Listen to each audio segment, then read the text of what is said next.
Welcome to Relevant History. I'm Dan Toller.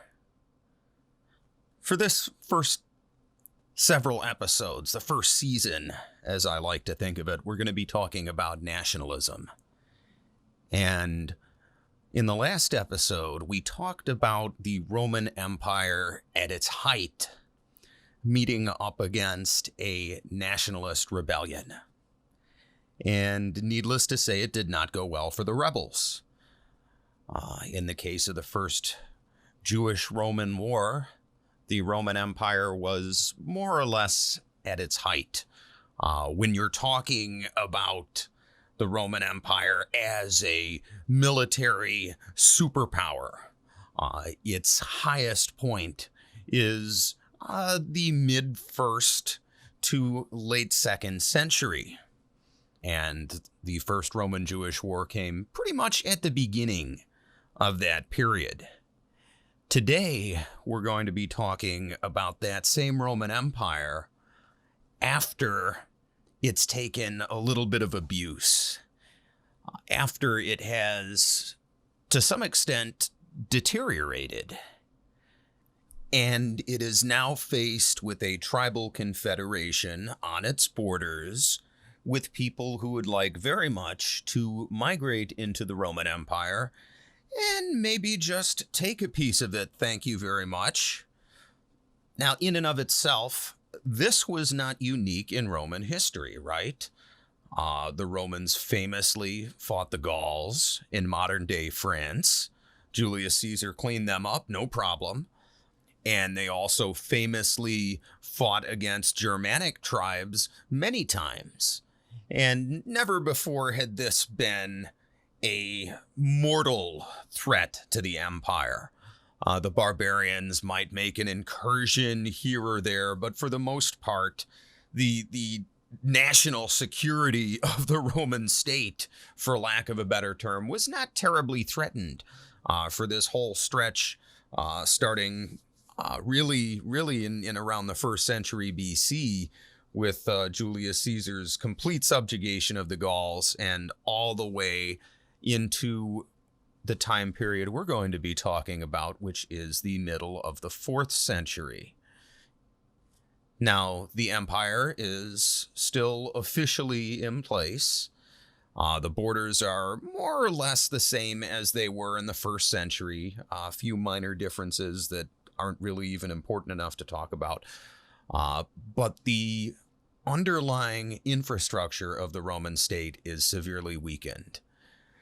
Now, I said earlier that the height of the Roman Empire took place from roughly the middle of the 1st century to the end of the 2nd century. And the reason for that is an event called the Crisis of the 3rd century. Now, I'm not going to spend too much time on this. A person could literally spend hours and hours and hours talking about nothing but the crisis of the 3rd century. Suffice it to say, there was a series of civil wars. Those civil wars were punctuated by attempted barbarian invasions and also by a couple of small plagues. So yeah, not the best century for Rome. And at several points during that time period, there were either multiple contenders for the position of emperor. In other words, depending on who you ask, you may have 3 or even 4 emperors simultaneously duking it out for the top spot. At other times, you have the empire divided in various fashions into 2, 3, or even 4 parts. And those were administrative divisions. Those were the good parts of the 3rd century, was when the empire was divided, because at least it was functioning. People weren't going to war with each other. People weren't dying trying to determine who the emperor was. The emperors were more or less sharing their positions. And here's one of the things about Roman history that's hard to talk about is the fact that they didn't really have a written constitution. Everything was more or less done on the basis of tradition, so it wasn't as if the Senate sat down one day and said, well, this is how we're going to divide the empire, and it's going to be this way forever, or for the foreseeable future. No, the emperors just did it, and what one emperor decided to do, the next emperor could undo. Now, at the end of the crisis of the 3rd century, things had more or less settled down. You didn't have plagues coming through. You had a series of stable emperors. In the early 4th century, around, I want to say 326, might be 327. My dates might be off, my goodness. But you had the Emperor Constantine taking complete control of the empire, right? Winning the Battle of the Milvian Bridge. And at that point, Christianity became an official religion of the Roman Empire. Not the official religion, but an official religion. And you had emperors from that point forth going back and forth and changing various policies around religion. And for the most part, from there on out, you saw a divided empire. One emperor in the east, one in the west. Again, this was nothing unusual at this time. If you were a Roman living in the middle of the 4th century, you might actually think things were pretty good. I mean, my goodness, they're certainly better than they were back during the crisis of the 3rd century. And yeah, the empire is divided in half, but that's just an administrative thing, right? There's still trade throughout the entire Mediterranean. Both sides of the empire help each other with defense. Everything's kosher. At least so it would seem until the year 364 AD, when our story begins. Now, in 364, the empire is actually ruled by one man, and that man is the Emperor Jovian. Now, he'd just become emperor the year before in June of 363, and he'd found the empire in the middle of a war with the Sassanid Persian Empire. So he quickly went to Anatolia and got together with his top generals and some peace envoys from the Persian Empire and got together the groundworks of a preliminary peace deal. Unfortunately, before he could conclude the peace deal in February of 364, he died mysteriously in his sleep. And that's where we start. See, here are Jovian's top generals in the middle of concluding a peace deal, and the emperor just up and dies without leaving an heir. So they did what generals usually did in the Roman Empire at this time and tried to find a replacement as quickly as possible. This was key. The longer they took to find a replacement, the more likely it was that some other generals somewhere else in the empire would appoint their own emperor, and then a civil war would start. So Jovian's generals go through a few different candidates. They ask a couple of guys who aren't really interested, and they settle on a relatively little-known gentleman by the name of Valentinian. Valentinian had been a military commander and been successful, but then he had lost a battle, and even though it had been his commanding officer's fault, Valentinian took the fall in order to allow him to save face. Basically, Valentinian backed his way into the emperorship. He just happened to be in the area. He just happened to be qualified enough, and Jovian's generals needed a butt on the throne ASAP to prevent a civil war. So Valentinian became emperor before the month of February was even out. Now at this point, remember, the empire has just more or less made peace with the Persian Empire, and in the meantime, they're hearing rumblings of barbarian activity near Gaul, modern-day France. If you look at a map from Anatolia, that's the southern half of modern-day Turkey, to France, that's a long way. Valentinian and the legions have to get going, and Valentinian, while the generals trust him to lead the empire, they don't trust him to do it alone. They want this to be a shared administration. So Valentinian appoints his brother Valens as co-emperor for the eastern half of the empire. Now, while Valentinian may not be the most spectacular individual for the job of emperor, he's at least qualified for it. Valens, on the other hand, has no qualifications. He's never been in the military. He has never served in any type of civil position in the empire. He's just a guy. And all of a sudden, he's in charge of the eastern half of the Roman Empire. On the face of it, this is troubling, but it shouldn't be too bad, right? I mean, Jovian had just gotten together the basis of a peace deal. All Valens has to do is make peace. So once Valens has been appointed co-emperor, Valentinian takes off with his legions to go take care of that problem with the Gauls. And while he's gone, almost immediately a military officer named Procopius leads a rebellion. Now this isn't terribly unusual, particularly in the late empire. You often see new emperors get challenged. And this is certainly the case here, where Valens is weak, has no experience, and this Procopius guy thinks he can handle Valens. On the other hand, while this represents a crisis, it's also an opportunity for Valens to prove himself. If he can put down this rebellion quickly and effectively, he may not have to deal with any more challengers in the future. And he responded decisively. Here's what early church historian Sozomen had to say about Valens' response in his book Ecclesiastical History. The latter quitted Syria and met Procopius near Nicolia, a city of Phrygia, and captured him alive through the treachery of Agolonius and Gomarius, two of his generals. Valens put them all to a cruel death, and although he had sworn to show favor to the two generals, he caused them to be sawn asunder. He commanded Procopius to be fastened by the legs to two trees which had been bent together by the application of a great force, so that on the sudden removal of the force, when the trees were left to resume their natural position, the victim was torn in twain.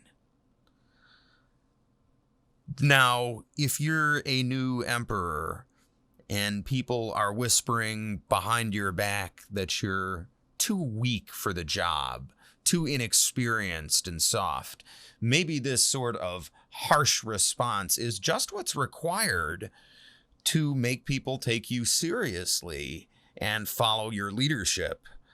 So, relatively quickly, Valens developed a reputation both for being decisive and for being a harsh administrator of justice. Throughout his reign, he was also known for executing non-Arian Christian clergy. Now, this is another thing that we should just sort of discuss before we start, is that at this time Christianity was divided into two factions.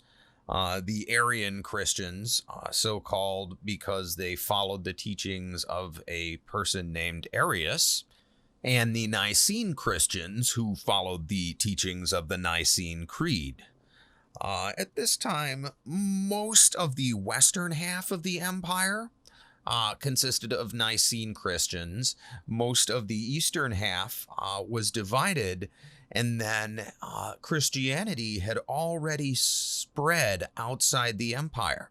So there were a lot of surrounding barbarian groups, so-called barbarian groups. The Romans would have called them barbarians. We today might call them independent kingdoms, but these surrounding areas were also being Christianized at this time, and that's where you saw the bulk of the Arian Christians. And Valens is very much in their corner. So Valens is emperor for 10 years. And at that point, he suffers a personal tragedy. His brother Valentinian, the emperor in the west, dies. Now, this doesn't destabilize the empire because Valentinian had a plan. See, he had a son named Gratian, and Gratian is now the emperor in the west. And from what we can tell, Gratian looked up to his uncle Valens, and the two got along reasonably well. That said, there was still a undercurrent of rivalry that's understandable given the circumstances. Now, I was just talking about these surrounding barbarian tribes, these people who lived in the buffer zone around the empire. Now, these people in the areas immediately around the Roman Empire weren't roving nomads. These were mostly settled peoples who had villages and economies and were trading partners with the Roman Empire. So, why was there suddenly trouble with barbarians in the middle of the 4th century?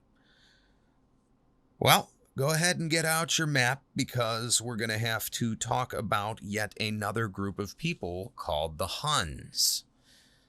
See, in ancient times, there were basically 3 civilized parts of the old world. Now, I'm using massive air quotes around the word civilized, but areas where there was something you would recognize as a modern economy, rule of law, that sort of thing.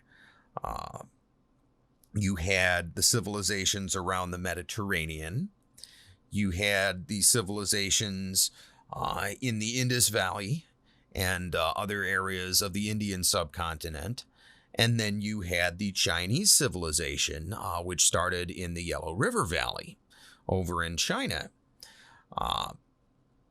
Between all of these civilizations, these hot spots of human activity, there were these large steppes.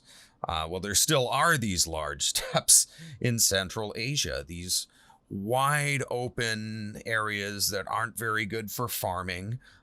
They're more or less grazing land, and in ancient times they were full of nomadic horse peoples.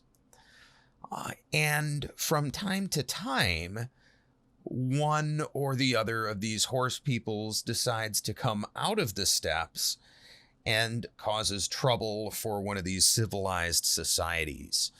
You saw it in ancient times with the Parthians.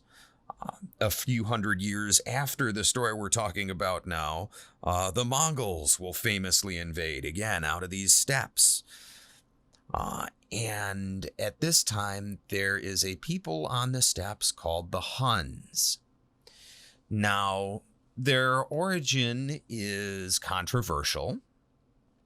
They're often associated with some people called the Xiongnu, some people who lived in what's now Mongolia in the last couple of centuries of the BC era into the 1st century AD. And then in 89 AD, the Han dynasty dealt them a crushing military defeat, and they collapsed in a series of civil wars, and they sort of disappear from Chinese history off into the steppes. Now, the theory is that these people over the next few hundred years migrated across Asia and ended up in the area around modern-day Kazakhstan and then started moving into the Caucasus, that area in modern-day Georgia. And when that happened, they started pressing on these settled peoples who lived right outside the Roman Empire. Now, I should point out that this Mongolian origin for the Huns is, like I said, controversial. May or may not be the case, but either way, starting in the middle of the 4th century, you do have these people called the Huns coming out of the Eurasian steppes into the Caucasus. And the first people they run into are another group of nomads called Alans. They live in what's now the mountainous area west of in the western part of Iran, and they start pushing into the Persian Empire, and most of them end up becoming assimilated into either the Persian or the Roman Empire or the Hunnic tribes. They basically work as mercenaries for the highest bidder, and those people will appear throughout our story on all sides. And then as they're moving again into the Caucasus, the Huns start pushing into these people called the Goths. and the Goths control a large area in what's now Eastern Europe, from the Caucasus over to roughly modern-day Poland and down to the northern part of the Balkans, roughly modern-day Austria, right along the Danube River, which is or was, I should say, at the time, the northern frontier of the Eastern Roman Empire. Now, when I say the Goths controlled this area, I don't mean that they had some kind of modern country or even a kingdom of any kind. They were a tribal people. They had various clans ruled by various chiefs. Sometimes these clans went to war with each other. And the Huns, being an opportunistic people, were able to sell themselves on both sides of various clan disputes. The Goths, as is typical for this part of the world, fought mostly on foot. So the Hunnic style of fighting, this horse archery, was a fantastic complement, because you had a hard-hitting infantry and then these horse archers who could perform hit-and-run attacks on your enemy to harass them. And the Huns, as a result, didn't so much invade the Goths as start bleeding into them and using divide-and-conquer tactics to play them off one another. And what ends up happening is there are tribes on the losing sides of these disputes who have nowhere to turn but towards the relatively more peaceful realm of the Roman Empire. Now, we aren't going to see any Huns ourselves for quite some time. But right here from the beginning, they're already affecting our story. They're sort of like the White Walkers. They're on the way. They're not here yet, but winter is coming. And in 376 AD, the first snowflakes would start to fall. In his book, How Rome Fell, historian Adrian Goldsworthy says, "In 376, a large group of Goths massed on the far bank of the Danube. This was not a raiding party, but an entire people on the move, their women and children riding in wagons.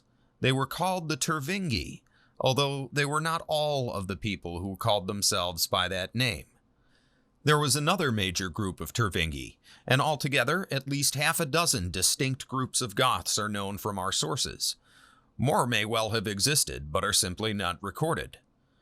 The Goths, just like the Alemanni, Franks, and others, remained a deeply divided people, split into tribes and other groups, loyal to many different kings, chieftains, and magistrates.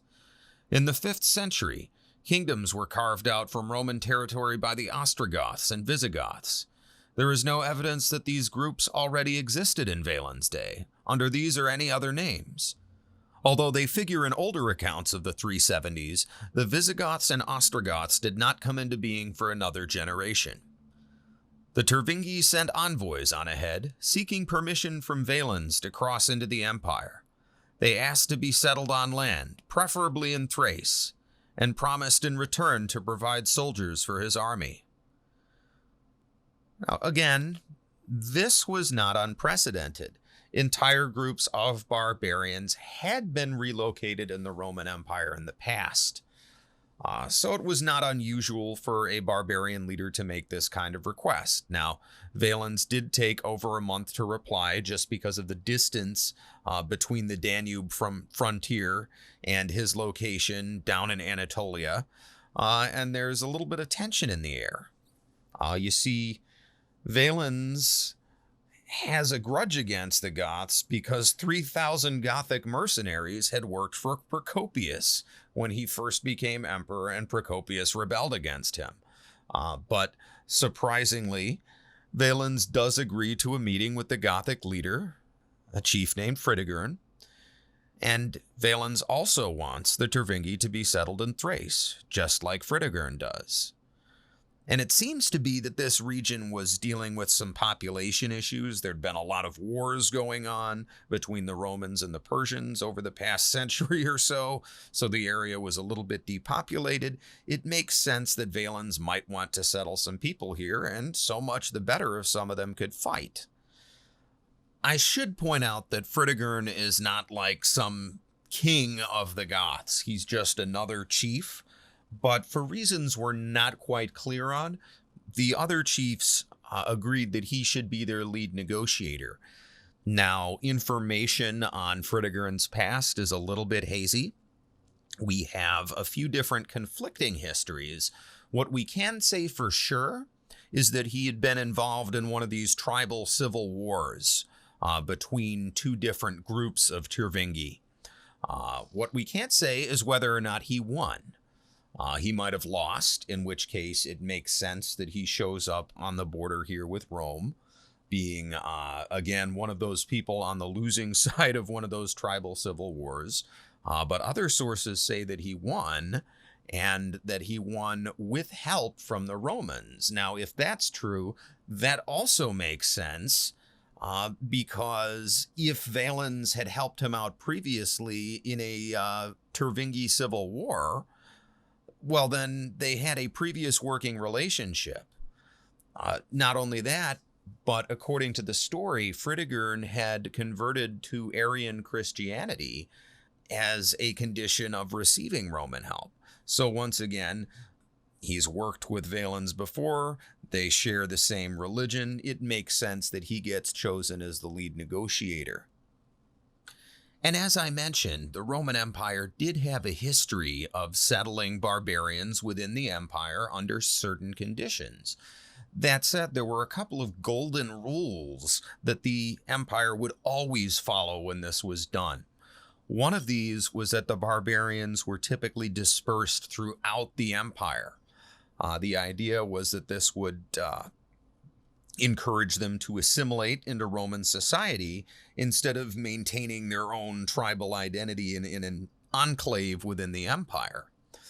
So right here, what's being proposed, this move to Thrace, violates the golden rule of Roman immigration.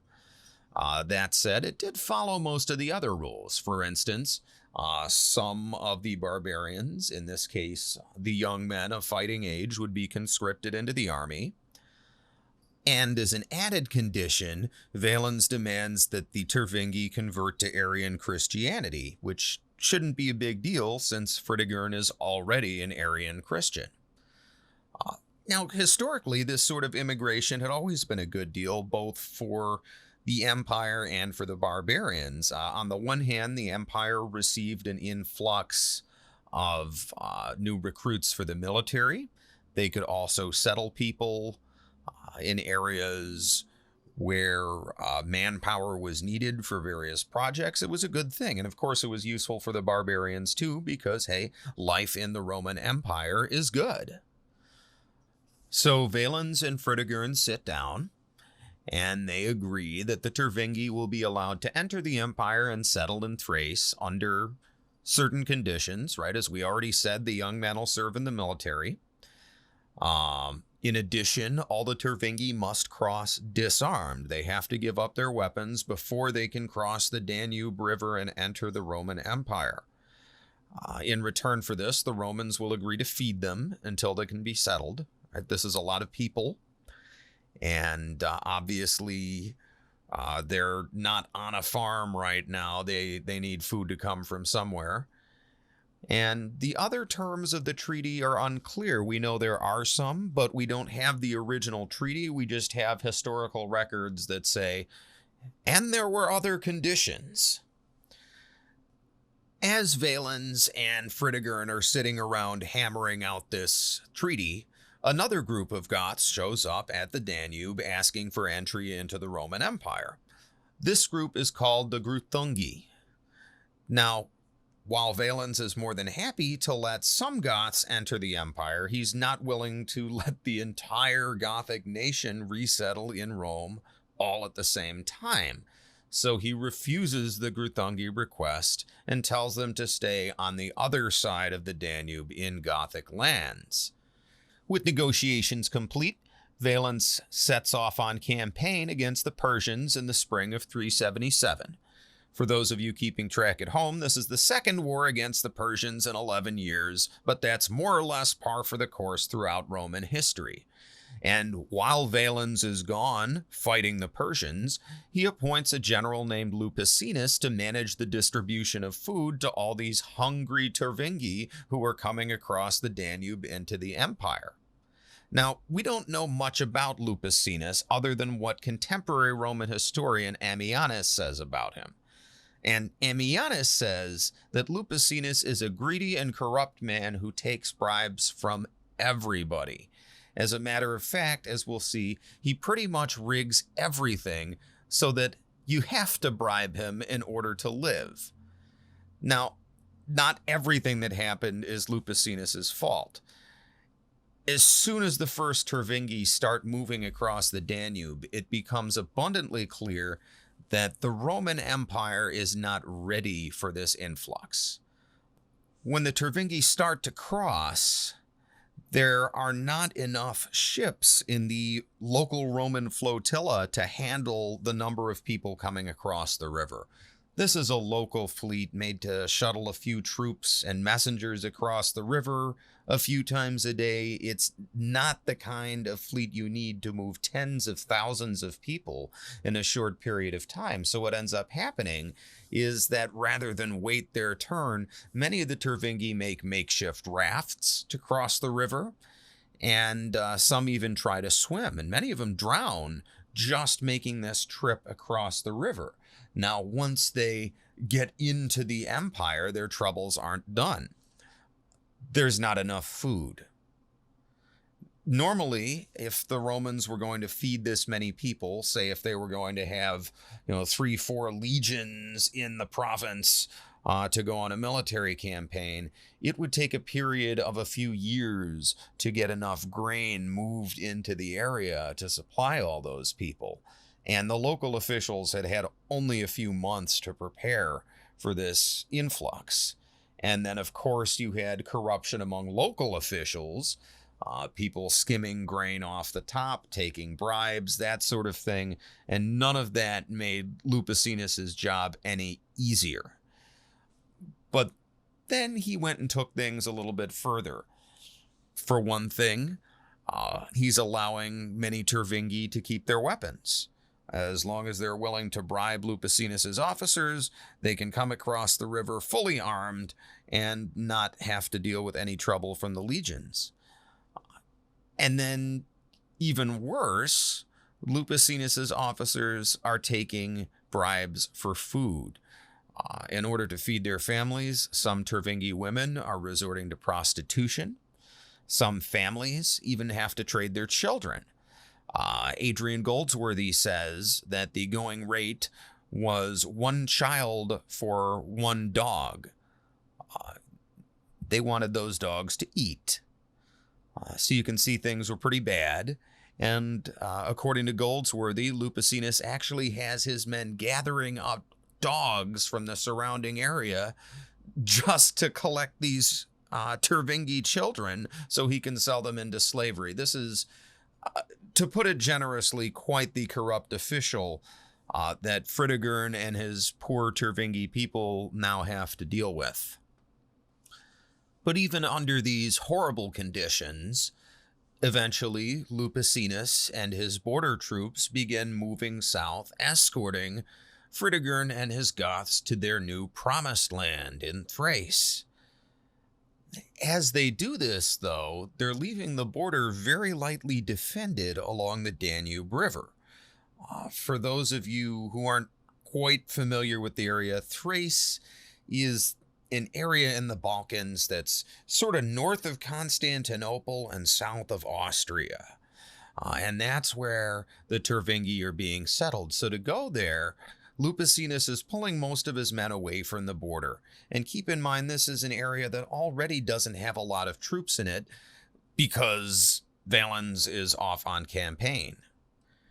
And what this means is that at this undefended border, a bunch of those Gruthungi, those other Goths who were denied entry, start coming across on their own and making their way into the empire. During this march south, Lupicinus decides to host Fritigern and another Tervingi chief named Alavivus at a banquet. There are also some other unnamed chiefs, some honor guards. It seems to be a whole lot of people at this party. And they're inside a city along the way, and there's a bunch of Goths outside the city. It's only their chiefs and the honor guards who are allowed inside. And the Goths outside the city, as we already know, are hungry. So a few of the Tervingi go to the Roman guards and ask them to enter the city just to get a few provisions. The Romans say no, and a scuffle breaks out. The scuffle escalates into general fighting, and both some Romans and some Goths are killed. And as the fighting's going on, a bunch of Gothic warriors from the camps start swarming the gates to see what's happening. Now keep in mind, these guys are armed because the Romans took bribes and let them keep their weapons. So the Roman guards at the gates are all killed and looted by angry Goths. Inside the city, Lupicinus finds out about this and orders Fritigern and Alavivus' guards killed, along with the honor guards of the rest of the chieftains. Basically, he wants to make them into hostages. Now, most of the guards were killed, but Fritigern is able to save his own guards by talking to Lupicinus and telling him that only he, Fritigern, can talk down the Goths and make them stop rioting. So, Fritigern and his guards leave the city, and he promptly musters all the local Gothic troops. Lupicinus leads the Roman garrison out to attack them, to try and drive them away before they can fully organize, but his attack fails horribly. Most of the Roman garrison is wiped out, and very few survive. Lupicinus is one of the few survivors. It's said that he was also one of the first people to run from the battle. His fate is unknown after this point. We also don't know what happened to Alavivus or any of the other Gothic chiefs. All we know is that now Fritigern is at the head of a Gothic army inside Roman territory and is effectively at war with the empire. Other Goths flock to Fritigern, right? Remember all those people coming across the border? Well, they hear that there's a Gothic chief leading a rebellion. They come and join him. Fritigern's new army attacks and sacks a Roman legionary weapons factory, and they end up seizing a bunch of the weapons. So now not only does Fritigern have an army, but they're relatively well armed. They've got the same swords and shields and javelins that the Romans are using at this time. Not all of them, right? They obviously didn't have enough gear for everybody, but this is not just your ordinary, what you might call barbarian rabble. Now, that said, one thing they don't have is any kind of siege equipment. Fritigern makes the mistake of leading his people to attack the city of Adrianople, and a bunch of people die. They don't even make a dent in the wall. And Fritigern quickly pulls the Goths back and famously says that he will keep peace with walls. What he does instead is has his people plunder the region around Thrace for grain and meat. Again, they're still dealing with this food situation. And another thing they have to do is separate into various smaller tribes and clans in order to keep moving around the countryside and getting enough food to feed everybody. This also is not just an army, right? It's weighed down with non-combatants. You've got women, you've got children, you've got old people, and all of them also need to be fed. Now, there are more Goths coming across the Danube. Because this is now a rebellion, the new Goths coming across, almost all of them are warriors, and they're ready to fight. Nonetheless, they can't remain in the field in a whole body, except for very short periods of time. They can't bring enough food together logistically to do that. They have to stay split up. So when the Romans are able to attack a small group of them, Other small groups have to band together quickly for defensive purposes, then split up and run away again. This is not a winning strategy. Fritigern knows this. What he wants to do is improve his negotiating position, right? I mean, right now, if he surrenders, if the Goths surrender, they will either be enslaved or expelled back outside of the empire. And what they really want is to live inside the empire where they're safe from these Huns and Alans and other Goths who want to kill them. So he needs to win a battle. He needs to do something to bring the Romans to the negotiating table. Now, at the same time, the Romans are not sitting idle during all of this. There aren't a ton of forces in the area, right? Most of them got killed or scattered with Lupicinus.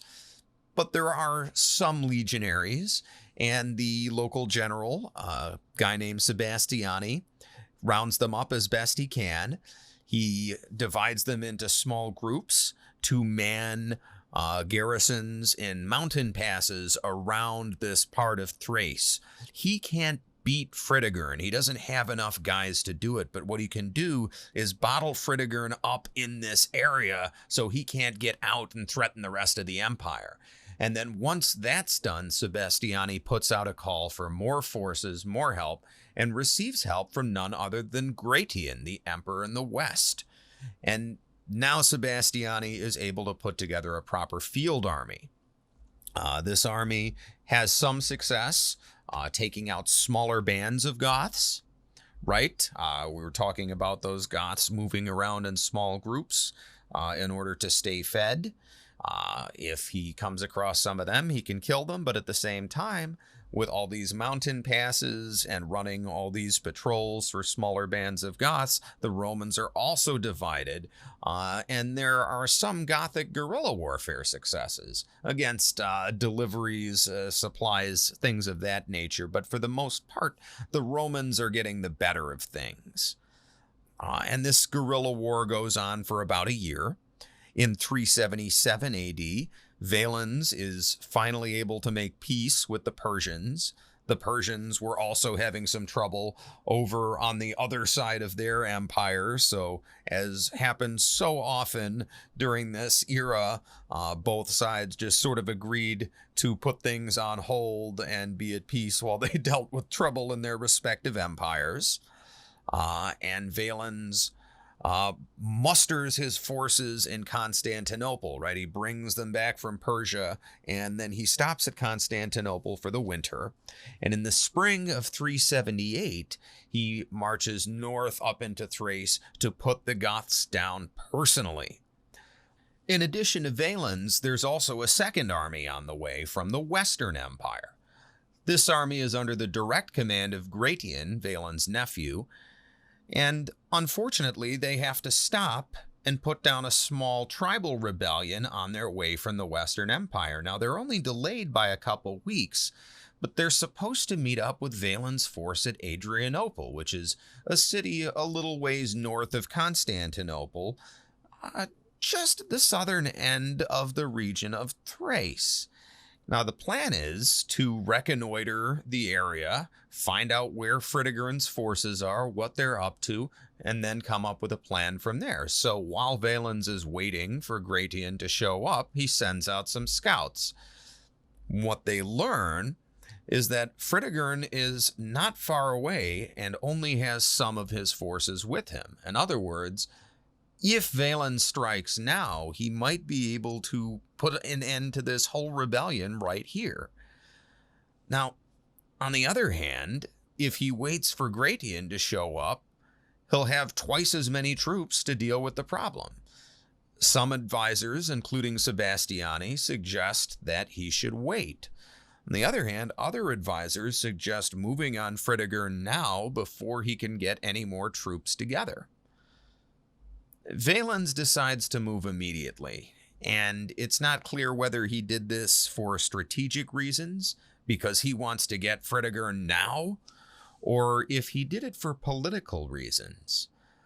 Adrian Goldsworthy, a historian who covers this time period, says that part of Valens's motivation is that he was tired of getting upstaged.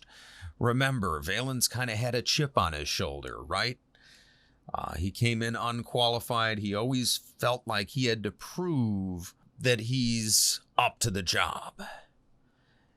And what Goldsworthy says is that Valens decides to move right away because he wants to win the glory. Sebastiani's already won a little bit of glory, right? Bottling up this rebellion, winning some minor victories. Gratian's also won a little bit of glory, right? He put down his own tribal rebellion. If Valens moves now, he can say that he put down Fritigern's rebellion and he did it by himself. Whether or not this is what motivated him is not entirely clear, but it's worth taking into consideration, especially when you think about what happened afterwards. Now, before Valens and his army can move out, a messenger arrives in Adrianople, and it's from Fritigern. Moreover, the messenger is an Arian Christian priest. This is something that Fritigern and Valens have in common, right, as their shared Arian Christianity. And what this messenger says is that Fritigern requests the right to settle in Thrace, which, if you recall, is the right that they'd already been granted. Basically, Fritigern wants everything to go back to the way it was before. And then in private, this priest tells Valens that Fritigern means him no harm. Again, he's emphasizing, we can just go back to the way things were and live in your empire. And he actually asks for Valens' help. He asks for Valens to make a show of force, and to make a big enough show of force that it will convince the other Gothic leaders to let him negotiate for peace. And we'll never know whether or not Fritigern was being sincere, because Valens gave no answer to this Arian Christian priest messenger. He decided that this message was a sign of weakness. Fritigern wants to negotiate because he knows he can't win a battle. So the very next morning, Valens leads his troops out from Adrianople to take on Fritigern. And this is the morning of March 9th, 378. Valens has a force of roughly 20,000 men. About 2/3 of them are infantry. About a third are cavalry. And Fritigern's army consists of about 15,000 Tervingi. Should say Goths. Most of them are Tervingi. A few of them might be Gruthengi, but most of them are Tervingi. And there's about 15,000 of them. But the spot where they are is 8 miles outside the city of Adrianople. So first thing in the morning, Valens' troops suit up, they get their armor on, and they start marching these 8 miles. And for these troops, particularly for the infantry, right, who have to walk that distance on foot in heavy armor, this is already wearing them down before they even get to the battlefield. And by the time they arrive, they already need time to breathe. And the Goths aren't going to let them breathe, literally. They're lighting small piles of brush on fire to blind the Romans and to irritate them, to make them cough, dry them out. Apparently the Romans are downwind. And when the Romans can see, blinking through this smoke, what they see is a giant laager, which is a circle of wagons on the top of a hill. Now, I said before that the Goths' numbers, when we talk about them moving around Thrace, they were bloated by non-combatants who they were traveling with. Well, this group was all combatants. These were 15,000 warriors, and they had made these wagons into a makeshift fort. It was actually a pretty strong defensive position, and the Romans needed time to deploy. The way the army marched was with the infantry in front, and then heavy cavalry to either side, with light cavalry outside of that. And the idea is that the cavalry will screen the infantry. So as the infantry sort of leads the cavalry forward, the cavalry is watching the flanks to make sure that nothing is coming in to hit that infantry from the side. But this kind of deployment does take time. This is heavy infantry. Again, they're tired, and Valens would like his troops to rest. So when Fritigern sends a peace envoy, Valens, rather than accepting them, sends them back. He tells them that they're not high enough ranking for him to negotiate with. And what he's doing is stalling for time so that all of his men can get into position and just have a minute to breathe before the actual fighting starts. What Valens doesn't know is that there are 15,000 more Goths coming.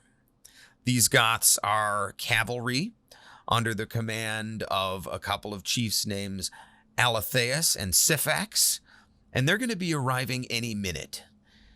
Well, Fritigern does know this. It's why he sent those emissaries in the first place, supposedly.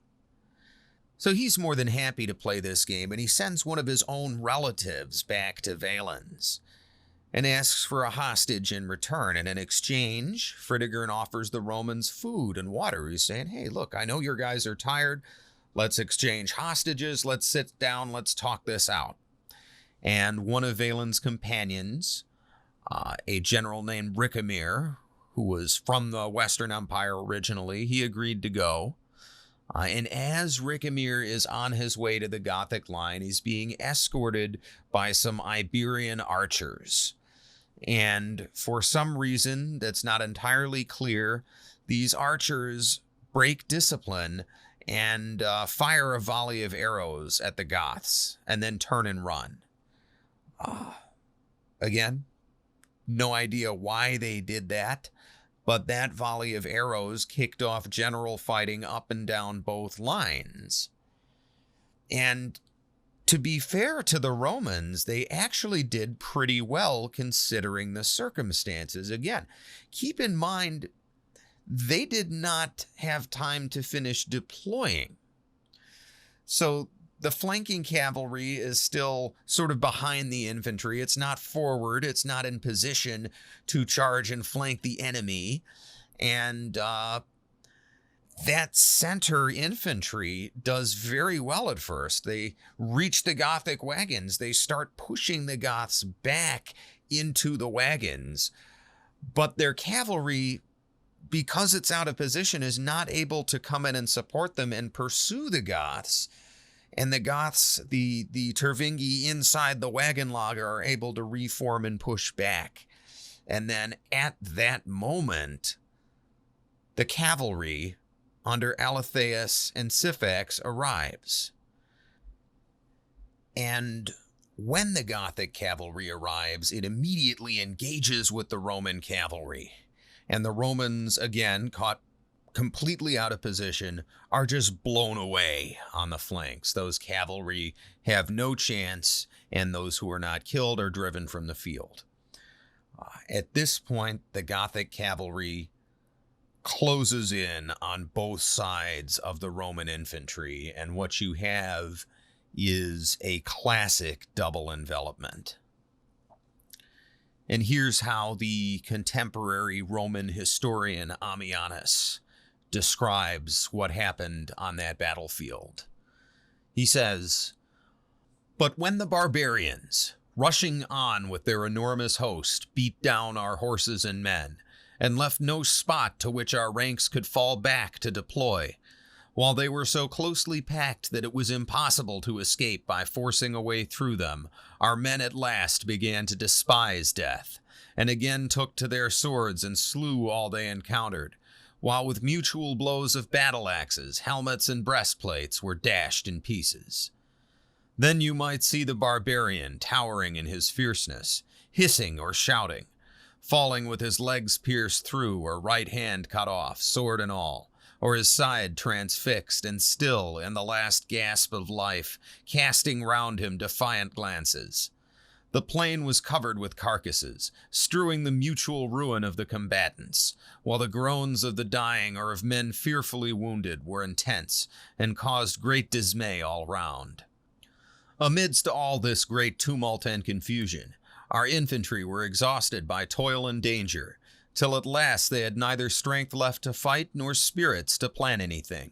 Their spears were broken by the frequent collisions, so that they were forced to content themselves with their drawn swords, which they thrust into the dense battalions of the enemy, disregarding their own safety and seeing that every possibility of escape was cut off from them. The ground, covered with streams of blood, made their feet slip, so that all that they endeavored to do was to sell their lives as dearly as possible, and with such vehemence did they resist their enemies who pressed on them, that some were even killed by their own weapons. At last, one black pool of blood disfigured everything, and wherever the eye turned, it could see nothing but piled up heaps of dead and lifeless corpses trampled on without mercy. The sun being now high in the heavens, having traversed the sign of Leo and reached the abode of the heavenly Virgo, scorched the Romans, who were emaciated by hunger, worn out with toil, and scarcely able to support even the weight of their armor. At last our columns were entirely beaten back by the overpowering weight of the barbarians, and so they took to disorderly flight, which is the only resource in extremity, each man trying to save himself as well as he could. While they were all flying and scattering themselves over roads with which they were unacquainted, the emperor, bewildered with terrible fear, made his way over heaps of dead and fled to the battalions of the Lanciari and the Mattiari, who, until the superior numbers of the enemy became wholly irresistible, stood firm and immovable. As soon as he saw him, Trajan exclaimed that all hope was lost, unless the emperor, thus deserted by his guards, could be protected by the aid of his foreign allies. And there Ammianus says, with these foreign auxiliary troops, the Emperor Valens died anonymously as an infantryman. Ammianus also recounts another story, and in this version of the story, the emperor was merely wounded and evacuated from the field, and his bodyguards took him to a peasant's hut to tend his wounds. And while he's there, some Goths who were pursuing the defeated Romans lit fire to the hut and burned it down. And one of the emperor's bodyguards escaped from an upstairs window and was captured, and then told the Goths that they had burned the emperor to death. And the Goths were upset because they had wanted to capture him. And whichever version of the story is true doesn't really matter. Either way, the Romans were defeated. Either way, the Emperor Valens is dead, along with 15,000 Roman soldiers and most of their top leadership. We don't know the Gothic losses. They were probably negligible. Usually in ancient warfare in this type of battle, when one army is surrounded, the army that is doing the surrounding doesn't typically take a lot of casualties. And along with all those troops, the Romans also lost a legionary eagle, the emblem of that legion. This battle, the Battle of Adrianople, is one of only 16 battles where the Romans ever lost a legionary eagle, and it would be the last time. And as with all the other lost legionary eagles, its fate is unknown. And this battle is often considered the beginning of the collapse of the Western Empire. You might protest, what do you mean? The Battle of Adrianople happened in the eastern half of the empire, yes. But then again, the Xiongnu were defeated by the Chinese 300 years earlier. And yet, if some historians are to be believed, here they are in the 400s attacking the Goths in the Caucasus. And in a similar type of ripple effect, This Roman loss at Adrianople would not be the end of the Eastern Empire, but of the West instead. So Valens is dead, and this leaves his military commander, a man named Julian, in charge of the Eastern Empire. And the first thing Julian does is he decides that there need to be fewer Goths. There are too many, they are not manageable, and he uses a variety of tricks to lure a bunch of Goths together near the Danube and massacres all of them. Predictably, this leads other Goths in the region to riot. Entire Roman settlements are massacred in reprisal. But for the most part, there's no resolution. The Goths inside the empire still operate as separate tribes with their own chiefs. Fritigern is only able to bring them together occasionally. He tries to sack Constantinople once again. He can't deal with walls. Still needs leverage to negotiate with the Romans. And what this situation leads to is just 3 years of nonstop low-level guerrilla fighting. There are no major battles. No large Roman force encounters a large Gothic force in the field. It's all very, very low level. And while this is going on, Gratian, in the year 378, appoints a man named Theodosius as emperor. And it is Theodosius who will be responsible for bringing an end to Fritigern's Gothic rebellion. Now, Theodosius had been born into the aristocracy in the Western Empire and had actually served as a military governor before his father was executed for an unknown offense. At that time, Theodosius semi-retired to Galicia, which is in northern modern-day Portugal, and it seems like he retired to save face. His father had done something that got him executed, and Theodosius quietly left public life. So we don't know why Gratian decided to appoint this semi-retired former governor. One thing that does stand out about Theodosius is that he was a Nicene Christian, and so was Gratian.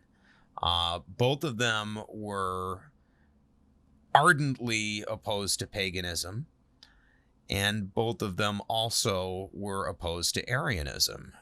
So it could be that, yet again in our story, a shared religious faith is bringing two people together. But for whatever reason, Theodosius, this semi-retired former governor, suddenly found himself Emperor of the East, and he had to make his way all the way over there, and just to get into the city of Constantinople, just to maneuver around Fritigern's rebels, took 2 years. So that goes to show you the level of intensity of guerrilla warfare that was going on in that part of the empire at the time. At that point, fate intervened in the form of an elderly Goth chieftain named Athanaric. Now, Athanaric was actually a rival of Fritigern's from way back in the day when Fritigern had lived up north of the Danube with the rest of the other Goths. They had fought, and it seems like Athanaric had bested him at some point. Athanaric was a pagan, not a Christian, and when some of his people nonetheless decided to cross the Danube to join Fritigern, he had sworn an oath never to enter the Roman Empire. But he was starting to get a little bit older, and Theodosius invited him to visit Constantinople, and surprisingly, Athanaric accepted. Violating his oath never to re-enter the empire, he came to visit Constantinople and was impressed by the city's architecture and culture.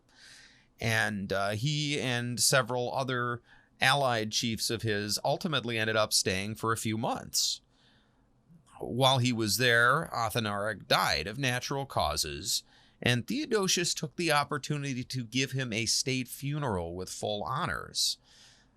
What this showed Athanaric's chiefs was that Theodosius did not see him as just some barbarian, but as a fellow leader worthy of respect. And in response, Athanaric's surviving allied chieftains agreed to help Theodosius by defending the borders of the empire north of the Danube. This was helpful, number one, because it helped to shore up the border. It kept more Goths from coming into the empire. But number two, it showed Fritigern's fellow chiefs that Theodosius was not this guy Valens with a chip on his shoulder. Theodosius was a reasonable guy, and he was willing to deal with them reasonably. Ultimately, Fritigern's fellow chiefs came to the table, and they signed a peace treaty with Theodosius in the year 382. Within this treaty, the Goths were ultimately settled in Thrace, just as they had been under their original treaty with Valens. And the rest of the terms were also pretty much the same, with one major exception, and that is that the Goths were to convert to Nicene Christianity, not Arianism. And you might wonder why Fritigern, this ardent Arian Christian, would be okay with this. But at this point, Fritigern just conveniently disappears from history, which makes you wonder what ended up happening to him. Was he made to disappear as part of the deal? Did the Romans want revenge for Adrianople? So they said, hey, you guys can settle here in the empire, but this guy Fritigern's gotta go? Or did the Gothic chiefs preemptively get rid of Fritigern? Maybe they were tired of running around out in the wilderness and decided that if they got rid of Fritigern themselves and came to Theodosius, that he would let them settle in the empire. We're not really sure. All we know is that Fritigern is gone and that Theodosius has done what Valens could not and peacefully resettled the Goths within the empire. Now, this was not entirely without its hiccups, right? For one thing, as I mentioned, the young Goths were expected to serve in the army. But in another break with precedent, rather than serving in a dispersed fashion in other units, they served mostly in dedicated Gothic units within that province. And again, this is a big deal, right? Because you didn't have that Roman officer corps tradition that went back for centuries, right? All of a sudden you have these units that may as well be tribal auxiliaries, but they're technically legions. And once in a while, this did lead to friction. In 390, in the city of Thessalonica, the commander of the city's Gothic garrison had to arrest a famous charioteer. At that time, in the eastern part of the empire, charioteers were like rock stars.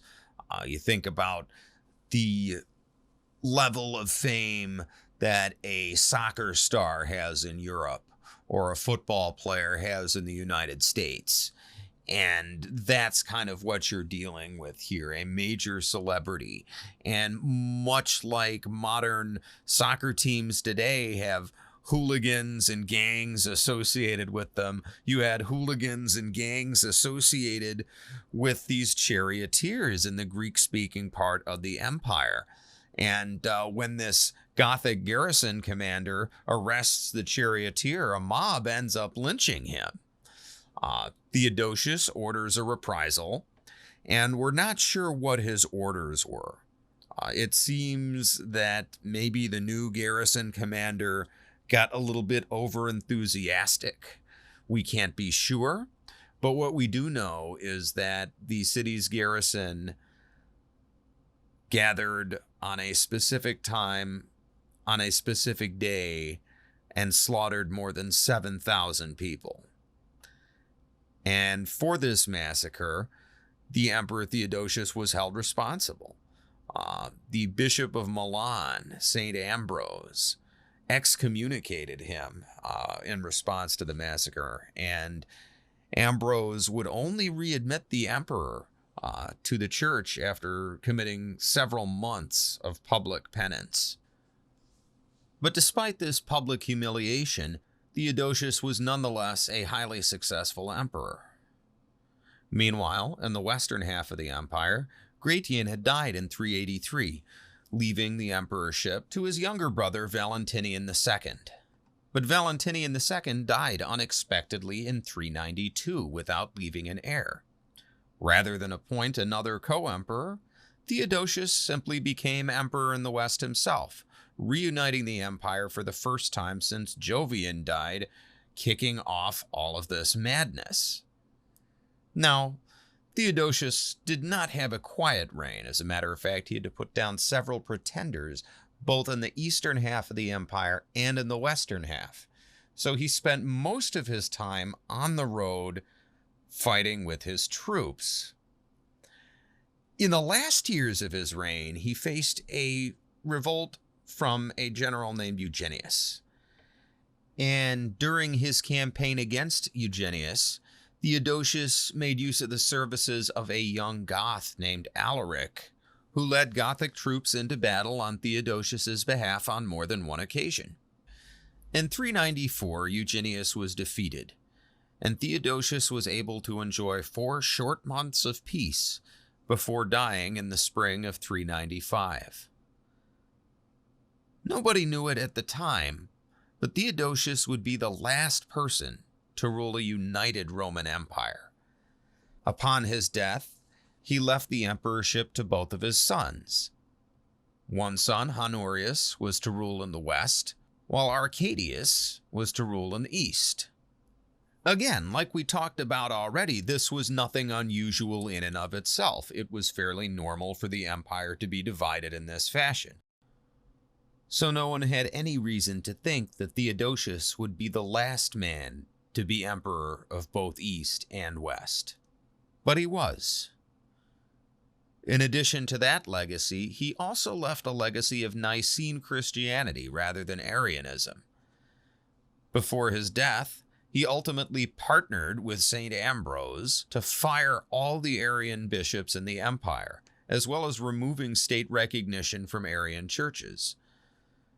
It was around this same time that St. Ambrose coined the term Catholic Christian, a term that would refer to all Nicene Christians for almost 600 years. Now, at this point, we should stop and ask ourselves why Theodosius was the last Roman emperor. The obvious answer is that both of his sons were almost uniquely weak and incompetent. It would be hard to choose 2 worse people to be in charge of the 2 halves of the empire at this time. But the problems run a little bit deeper than that, and it has to do with how the empire itself was being run. Now, more or less since the beginning of the crisis of the 3rd century, the Roman Empire has functioned as a military dictatorship. This doesn't necessarily mean that emperors have to come from the military. As we've seen, there have been some civil servants who have become emperor. Theodosius was one of them. But an emperor could not rule without the backing of the military. And for most people, that meant leading in the field, right? You think of Roman emperors from Julius Caesar to Constantine the Great, and they're always out there in the field with their army. Even Theodosius was always out there in the field with his army. And what you see after Theodosius is a shift where emperors are no longer leading in the field. What this means is that they no longer had the respect of the troops. Now, this worked in different ways in the East and the West. In the West, from here on out, for the most part, the emperors were puppets of whatever field commanders had the loyalty of troops on the ground. There is one exception, Majorian. We'll talk about him later. But other than that, the rest of the Western emperors were basically puppets. That's it. In the East, emperors could rely on in this case, literally Byzantine bureaucracy to keep field commanders in check. But even so, from time to time, you will see Byzantine leaders overthrown by powerful generals. And over the centuries, the Eastern emperors will rely more and more on mercenaries rather than homegrown troops. This was only somewhat effective because they couldn't develop a cohesive doctrine. That's a problem you have when you're dealing with mercenaries, right? They're not all trained together, so they don't all fight the same way. And you may have archers from one side of the empire and spearmen from another area, and you've got to make everything click.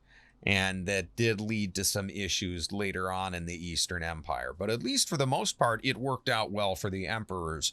Not so much so in the West, where they essentially got used and abused and thrown out when their generals were done with them.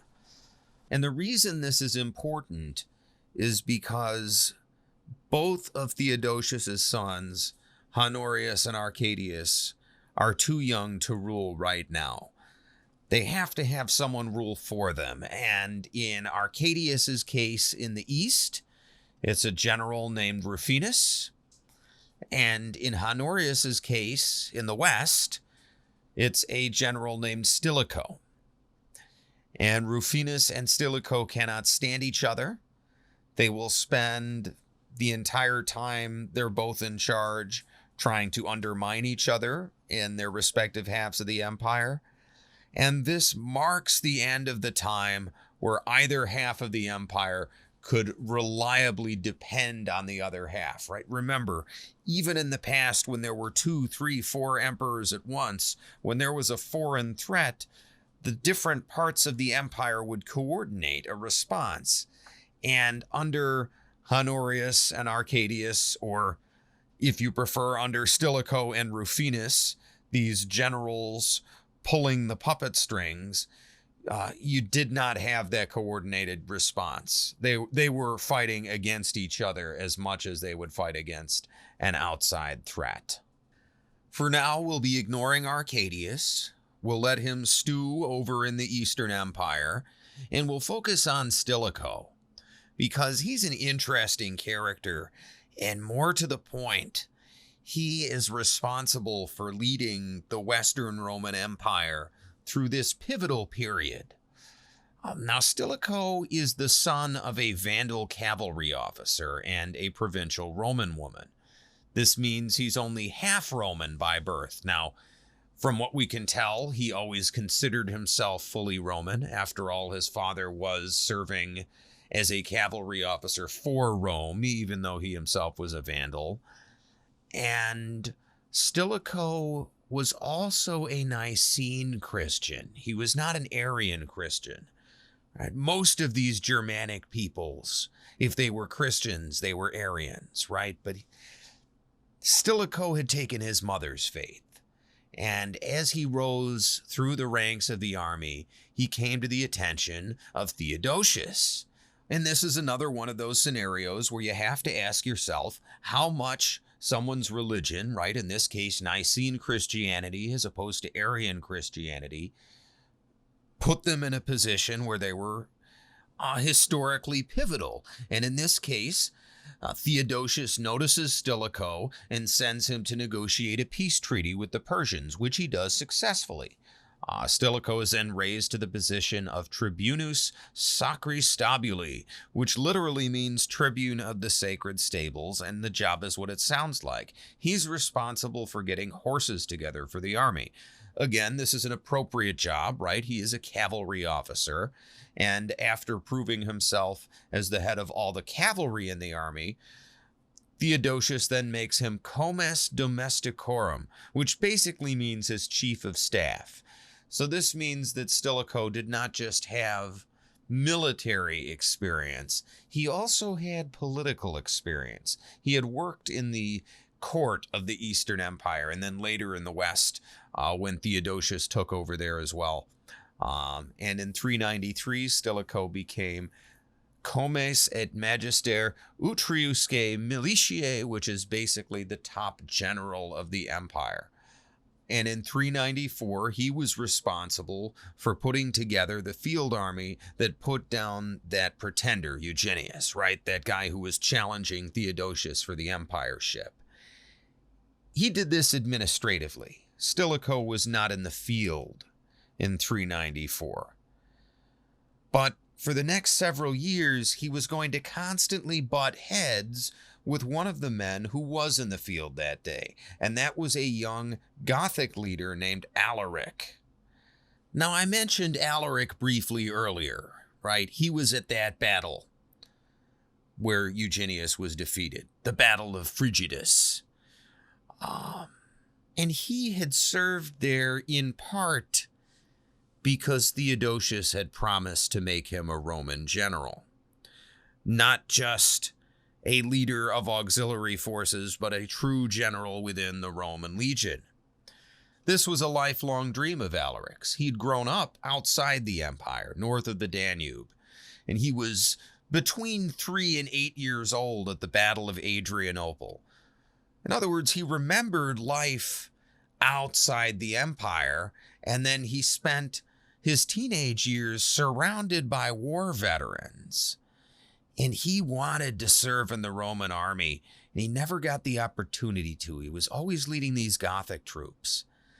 When Theodosius died, he lost his opportunity. So even as Stilicho was taking the reins for the young Emperor Honorius, even as Stilicho is trying to put together some kind of administration, Alaric is dejectedly leading his army back to Thrace. And as he's passing through the Balkans, he decides to stop and do a little pillaging along the way. Now, this is technically in the Eastern Empire's sphere of influence, but the Eastern army is off fighting the Huns in Asia Minor. Again, the White Walkers are coming. They're right there on the horizon. You see them? They're fighting the Eastern Empire. They're going to be in the West soon, but not yet. And meanwhile, Alaric is pillaging the Balkans. So Stilicho does what a leader should do and takes his army into the Eastern Empire to take care of the problem. Now he corrals Alaric and his Goths in a valley. He's ready to defeat them. And Arcadius's Praetorian prefect, a man named Rufinus, orders Stilicho to return to the West. Now, many historians think that Rufinus was not actually working for Arcadius. Right, Arcadius, the puppet master of the Eastern Empire, Rufinus's boss. A lot of historians think Rufinus was actually working with Alaric and the Goths to begin with. Ultimately, Rufinus would be assassinated, and many historians and many people at the time attribute that plot to Stilicho. Now, the next 11 years would be more or less constant warfare. Stilicho would have to fight off a Frankish invasion of Gaul, a Pictish invasion of Britain. The Picts are a Scottish tribe. And he would also have to put down a rebellion in North Africa. And while he was dealing with all of this, he would keep having to fight Alaric. In 936, Stilicho had to invade Greece to stop Alaric from raiding. Now, once again, that's in the eastern half of the empire. That's not Stilicho's jurisdiction, and Arcadius's officials come down hard on him. They kick him out once again. And to rub salt in the wound, they give Alaric a military position.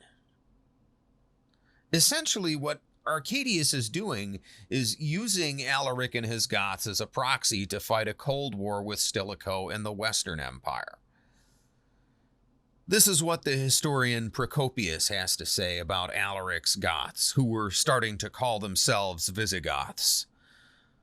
He says, quote, "Under the leadership of Alaric, they became hostile to both emperors, and beginning with Thrace, treated all Europe as an enemy's land."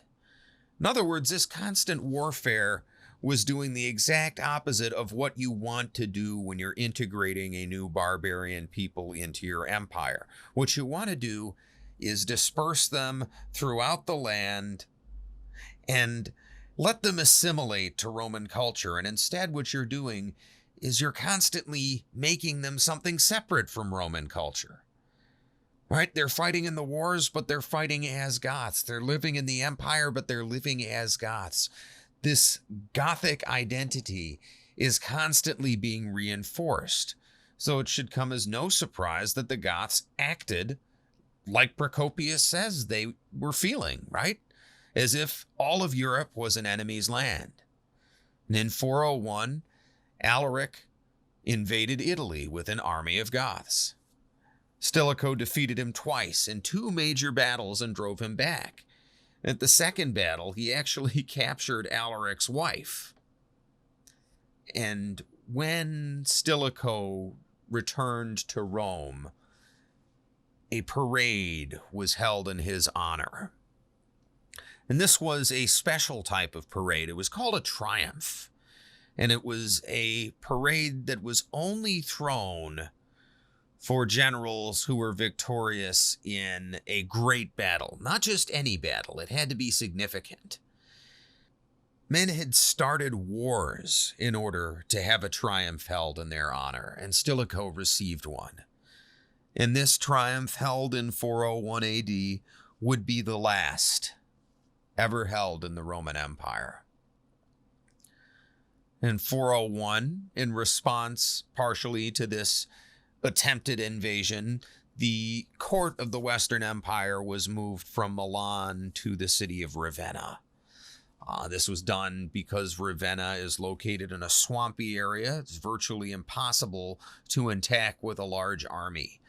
It's an excellent defensive position, but this shows you again the continued decline of this Western Roman Empire, which goes from having its capital in Rome, the Eternal City, to Milan for commercial reasons, to now moving to swampy Ravenna just to stay safe from the barbarian hordes. And in the year 406, Stilicho pushes his luck a little too far. He's figured out how to kill 2 birds with 1 stone. See, there's a province called Illyricum, which is located roughly where modern-day Croatia is. And this province had traditionally been part of the Western Empire, but had been moved to the jurisdiction of the East during Fritigern's initial rebellion just for administrative reasons, to make it easier to raise troops and supply them. And unfortunately, from that time on, that region had then remained part of the Eastern Empire. And Stilicho wanted it back. He also wanted to stop fighting with Alaric every few years. So he conspired with Alaric to have Alaric help the Western Empire to seize Illyricum by force. All right, this would have been a civil war, East versus West. And once Illyricum was seized, Stilicho would name Alaric Comes et Magister Militium por Illyricum, basically military governor of this new province, which Alaric would then hold for Stilicho. So the West would get Illyricum back, Alaric would get to be a general in a Roman legion, and as a matter of fact, even a military governor. Everybody wins, right? So Stilicho sends a demand to Arcadius to return to Illyricum to the west, fully expecting him to refuse. And while he's waiting for that response, a bunch of Germanic tribes suddenly attack Gaul. The Romans do have allies there. There are some Frankish tribes on the outside of the Rhine, one of these buffer states, so to speak, for lack of a better term. And these Franks fight the Germans. They inflict some losses, but they're defeated. And then the Germanic tribes cross the Rhine in droves and pillage freely across Gaul, which is now more or less undefended. And to make things worse, while this is going on, a Roman general calling himself Constantine III launches his own rebellion in Britannia and invades Gaul across the English Channel. So now Stilicho has to do an about-face, forget about Illyricum, and move his armies back west to deal with both the Germanic invasion and the rebellion. Now, you might think that Alaric would sit back and wait for things to resolve so they could move forward with their plans to seize Illyricum, but Alaric was not that kind of guy. Instead, he sent a message to Stilicho saying that if the Romans didn't pay some protection money, he was going to take the opportunity to invade again. Stilicho talked the Senate into authorizing the funds, but they were not pleased about it. And eventually, his unsuccessful attempts to deal with Constantine, as well as rumors that he had planned the assassination of Rufinus, remember that, and rumors that he planned to place his own son on the throne of the Eastern Empire, all of this caused a revolt. And this wasn't just a general revolt, it was a revolt in the army. Stilicho was staying in the city of Pavia, northwestern Italy, where he could coordinate the war in Gaul. And he had to run. And he ran all the way back across Italy to Ravenna, where he was promptly arrested, tried, and executed on August 22nd, 408. And soon after, his son was also executed. This left Honorius as the undisputed, real leader of the Western Empire. He's 23 years old enough to rule, but he lacks actual experience. Remember, Stilicho has been doing everything for him. And there are rumors that Honorius was responsible for what happened to Stilicho. Certainly would make sense, right? If not Honorius, then someone loyal to him. Or anyone who was just tired of Stilicho and would rather have Honorius, this young, pliable man in charge. We'll never really know who orchestrated it. But what we do know is that Stilicho's death caused chaos in the Roman countryside, particularly in northern Italy. The reason being that many of his supporters were barbarians who were also Roman citizens. Right, again, Rome being an empire that had existed for centuries, many of the people in the empire were of barbarian descent, and various emperors over the years made various groups of barbarians into citizens. There were a lot of them there, and thousands of them were killed in riots. And as a result, over 30,000 barbarians fled to Alaric. Now, these are not necessarily Goths, right? These are just barbarians who live in the empire. They may have been there for 10, 15 generations. It doesn't matter. All of this mass rioting is causing them to run to the one place in the empire where barbarians are currently safe. Alaric, meanwhile, is terribly upset. Now with Stilicho dead, he's once again failed to become a Roman general, his dream. He has no route to do that. So he goes back to what he did before and demands that Honorius pay a very large ransom, as well as return a bunch of hostages from the last war. And Honorius refuses. And it's tough to say what Honorius is thinking here. Right? His legions are off in Gaul. They're fighting Constantine III and the Germanic tribes. They can't help with Alaric. Right? And any barbarian forces he might have raised with Stilicho's help, well, they're with Alaric now. And making good on his threat, Alaric crosses the Alps from modern-day Austria into Italy with 30,000 men, and in September 408 reaches the city of Rome. He doesn't bother with Ravenna. Right? Ravenna's in a swamp, and more importantly, there's nothing to loot there. No, he goes for the big prize. He puts Rome under siege. And immediately realizing that he actually has no way to stop Alaric from taking Rome if he wants to, Honorius agrees to pay a ransom. He pays 5,000 pounds of gold, 30,000 pounds of silver, 4,000 silken tunics, 3,000 hides of dyed scarlet, and 3,000 pounds of pepper. He also released 40,000 Gothic slaves. Now, that's a lot of numbers, but I like to just play with these things and say, can you picture 3,000 pounds of pepper? Right? How many wagon loads is that? Right? What about these tunics? 4,000 silken tunics? How much does that cost in Roman times? Right? That's silk. It came all the way from China. This is an incredible amount of wealth.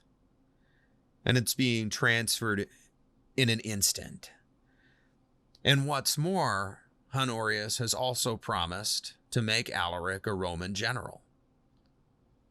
Upon receiving his ransom, Alaric is good to his word and leaves without harming the city of Rome. But Honorius has not learned his lesson. And again, we're not sure why he reneges on his promise to make Alaric a general. So, once again, a year later in 409 AD, Alaric comes back across the Alps from modern-day Austria and surrounds the city of Rome. Now, this time, he's not going to try and deal with Honorius directly. Instead, he's just going to try and appropriate the empire. He finds himself a willing senator, a man named Attalus, and declares Attalus the new emperor. Unfortunately for Alaric, Attalus is not the sharpest pencil in the box. He doesn't realize that he's a puppet, and he decides to flex his muscle. So he sends a handful of military commanders to invade North Africa, right? To take the supplies and make sure that Honorius won't be getting any of that. But Attalus does not consult with Alaric before doing this, so a few military commanders is all he's able to send. He's not able to send any troops, so the grain shipments arrive from North Africa to Honorius as per usual. And then Attalus is furious. He's upset that these grain shipments have gone through, so he decides to attack Ravenna directly. And again, he doesn't tell Alaric. He just tries to order the army, Alaric's Gothic army, to attack Ravenna without saying a word to Alaric. So Alaric realizes his mistake, has Attalus deposed, and puts him under house arrest. And the next year, in 410 AD, with Rome still under siege, right? Now it's been under siege for almost a year now, Alaric goes to Ravenna to negotiate directly with Honorius. And at this point, it looks like things are starting to turn around. Honorius is starting to give ground, and it's likely that had everything gone well, he would have given Alaric a generalship. But fate intervened again, this time in the form of a Gothic chief named Sarus. Now, Sarus was an old rival of Alaric's, and while Alaric was busy negotiating with Honorius, Sarus thought it would be a good opportunity to attack Alaric's army. Alaric's men are able to drive off Sarus's, but Alaric thinks that Honorius is behind this, that it's some kind of treachery. Now, it doesn't make a lot of sense because Sarus had been loyal to Stiliko. He probably couldn't stand Honorius, right? Given the history there with Honorius probably having Stiliko killed. It's more likely that Sarus couldn't stand to be in the room with Honorius. But Alaric got it into his head that Honorius and Sarus had plotted to get him killed, so he returns to the siege of Rome. And even as Rome itself is under siege, the outer parts of the empire are starting to come apart. Several British communities who had minimal local defenses and were facing barbarian invasion, right? That Pictish invasion from Scotland still going on. And these British communities send an appeal to Honorius for help. And there's nothing he can do. Rome is under siege. He's dealing with a rebellion and an invasion in Gaul. There's no way he can deal with another invasion in Britain. So he sends a reply, and this reply is famous. It's called the Rescript of Honorius. And what Honorius says is basically, you guys are going to have to look after yourselves. The legion is not coming. You're on your own. Now, this was intended only for public officials, and it was meant to be temporary, right? Once Honorius controlled Rome again, once the legions had pushed the Germans back across the Rhine, then he could send legions over to Britain to help. But many officials took this to be a permanent statement. In some places, the public also got a hold of the Rescript, caused a lot of panic, and the fall of Roman Britain and the city of Rome happened almost simultaneously. Now, at this point, as I said, the city has been under siege for over a year. There's no food left. There's hardly any leather left to eat. According to some sources, people are even resorting to cannibalism. That is how desperate things have gotten in the city. And when Alaric returns to Rome from Ravenna, he sends emissaries to the Roman Senate with offers of peace.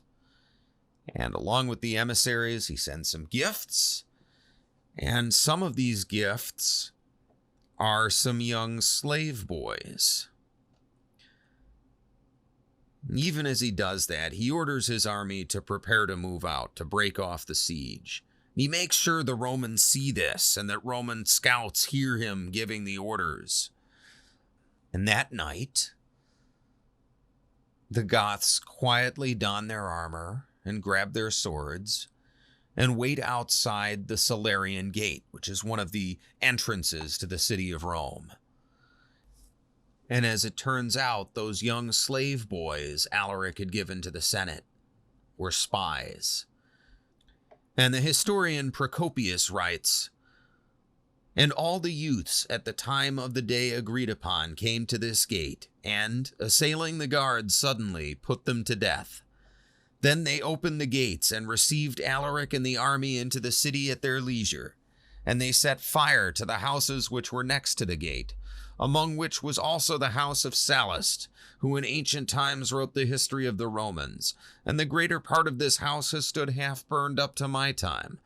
And after plundering the whole city and destroying the most of the Romans, they moved on. But some say that Rome was not captured in this way by Alaric, but that Proba, a woman of very unusual eminence and wealth and fame among the Roman senatorial class, felt pity for the Romans who were being destroyed by hunger and other suffering they endured, for they were already even tasting each other's flesh, and seeing that every good hope had left them, since both the river and the harbor were held by the enemy, she commanded her domestics, they say, to open the gates by night." In other words, this wealthy socialite woman supposedly opened the gates as a matter of mercy. Politics be damned. The people are starving. They're eating each other. This needs to stop. Now, which one of these stories is true? Did Alaric trick the Senate with a bunch of slaves who were spies? Did a wealthy Roman woman open the gate? We'll never know. But what we do know is that the Goths did enter through the Salarian Gate, and that they sacked the city of Rome for 3 days. You might be picturing something horribly violent, and it was. There was burning, there was raping, there was pillaging, there was murder. But there was less of those things than there had been in most of the ancient world. This sack was unique at the time because it was a Christian army sacking a Christian city, and it was the first time that had happened. And during the sack, you see bizarre images of mercy. You see Alaric ordering his men not to bother people who sought sanctuary in churches. You see Goths respecting the vows of chastity taken by nuns. And as bad as it was for so many people, the sack of Rome in 410 AD marks a turning point from ancient pillaging to the more quote-unquote civilized pillaging you see in the Middle Ages. There are rules. And this was not a major strategic setback for the Roman Empire, right? The capital was in Ravenna. The largest trading city in the Western Empire was in Milan. The actual city of Rome had lessened in actual practical importance, but in a moral sense, the sack of Rome was huge, right? Rome had not been captured by a foreign enemy for 800 years, right? Since Brennus and the Gauls sacked the city in 390 BC. And this invincible empire, all of a sudden, was vulnerable. And if it's tough for us modern folks living in a different world to understand just how earth-shattering this was, Saint Jerome, who was living in Bethlehem at the time, had this to say: "Nations innumerable and most savage have invaded all Gaul. The whole region between the Alps and the Pyrenees, the ocean and the Rhine, has been devastated by the Quadi, the Vandals, the Sarmati, the Alani, the Gepidae, the hostile Heruli, the Saxons, the Burgundians, the Alemanni, and the Pannonians. O wretched empire, Mayence, which is Mainz, Germany, formerly so noble a city, has been taken and ruined, and in the church many thousands of men have been massacred. Worms has been destroyed after a long siege. Reims, that powerful city, Amiens, Arras, Speyer, Strasbourg, all have seen their citizens led away captive into Germany. Aquitaine and the provinces of Lyon and Narbonne, all save a few towns, have been depopulated. And these the sword threatens without, while hunger ravages within. I cannot speak without tears of Toulouse, which the merits of the holy bishop Exuperius have prevailed so far to save from destruction. Spain even is in daily terror lest it perish, remembering the invasion of the Cimbri, and whatsoever the other provinces have suffered once, they continue to suffer in their fear.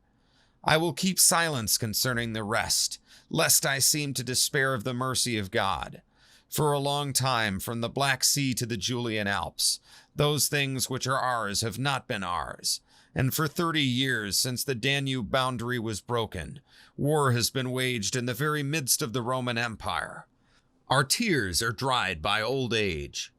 Except a few old men, all were born in captivity and siege, and do not desire the liberty they never knew. Who could believe this? How could the whole tale be worthily told? How Rome has fought within her own bosom, not for glory, but for preservation. Nay, how she has not even fought, but with gold and all her precious things has ransomed her life. Who could believe that Rome, built upon the conquest of the whole world, would fall to the ground? That the mother herself would become the tomb of her peoples? That all the regions of the East, of Africa and Egypt, once ruled by the queenly city, would be filled with troops of slaves and handmaidens?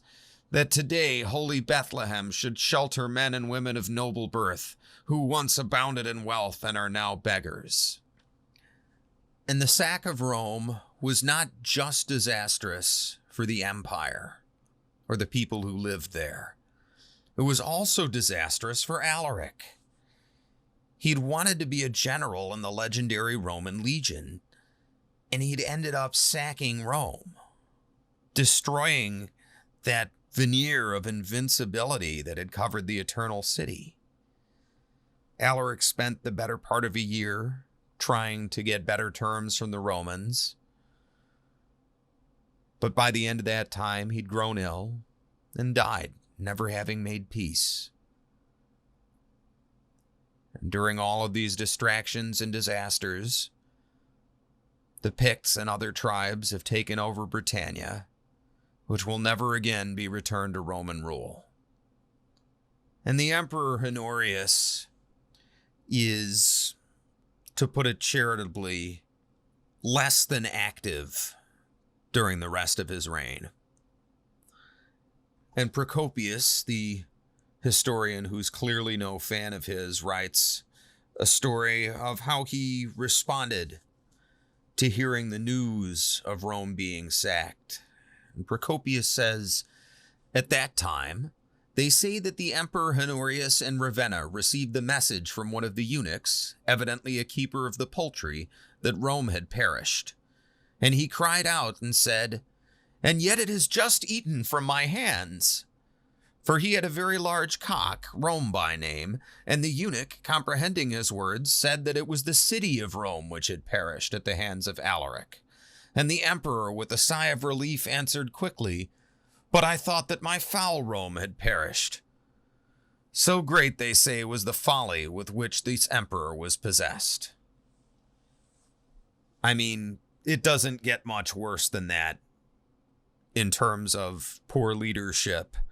And we don't know if that particular story is true or if it's just illustrative. But either way, that's not the guy you want in charge while your empire is collapsing.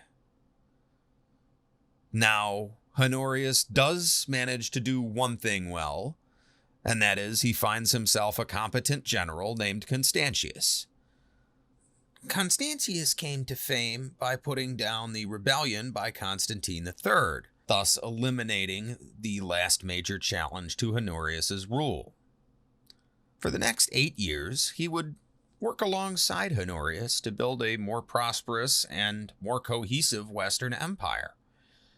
He put down revolts by various barbarian tribes and generally kept the peace.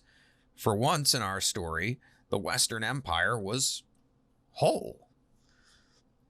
In 417, Constantius and Honorius decide to cement their alliance, and Constantius marries Honorius's half-sister, Galla Placidia. With Galla Placidia, Constantius has 2 children, Honoria and Valentinian III, who would one day be an emperor. Now, by 418, Constantius has more or less put together the Western Empire.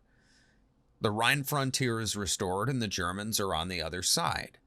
However, he's had to do all this with a lot of help from barbarian tribes, and this has meant giving away land. Not in the old school distribute the barbarians all throughout the empire way that things had been done for centuries. All of these barbarians wanted the same deal that the Goths had gotten, and they got it. In the year 418, the Burgundians were living on the Rhine. The Visigoths owned most of western Gaul. The Alans owned much of central Hispania. The Suevian Vandals owned much of northwestern Hispania, and even more Vandals were in southern Hispania. In other words, like the whole western half of the Western Empire was basically a bunch of barbarian kingdoms. This was totally unprecedented, and it would ultimately lead to the collapse of the empire and the rise of a bunch of new, independent kingdoms. In February of 321, Honorius appointed Constantius officially as his co-emperor. In theory, this could have led to a period of even more stable rule, but Constantius died in September of that very same year, and Honorius apparently started to become unhinged. In his later years, It's said that he became physically attracted to his sister Galla Placidia. That's Constantius's wife. And Galla Placidia had to flee to Constantinople with her children, Honoria and Valentinian III. So now, Rome is left with a weak, elderly emperor with no heir. It's lost Britain. It's lost most of Hispania. It's lost parts of Gaul. All of these tribal kingdoms are appearing, and the White Walkers are still on the way. How did all these independent kingdoms come to be? Why did they break out of the empire when no one else did for 800 years? We'll talk about that in the next episode, part 2 of Ex Unum Pluribus.